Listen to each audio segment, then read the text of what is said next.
In today's video, I'm going to show you how to add a PDF file in Webflow.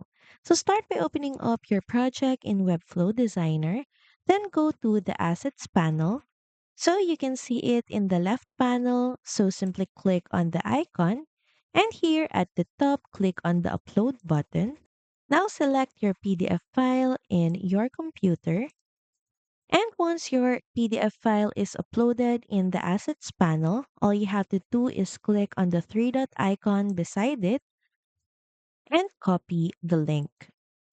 Now switch to the page where you want this PDF file to be added. Then next in the left panel, click on the Add button. And here you can use a text link or a button to your page. So all you have to do is drag it onto your page. Then in the URL section, paste the link that you copied earlier. So you also have an option that it opens in a new tab.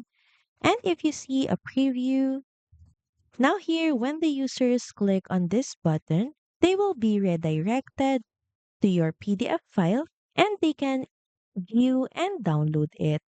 So that's pretty much it. Thank you very much for watching this video and I'll see you again on the next one. Bye!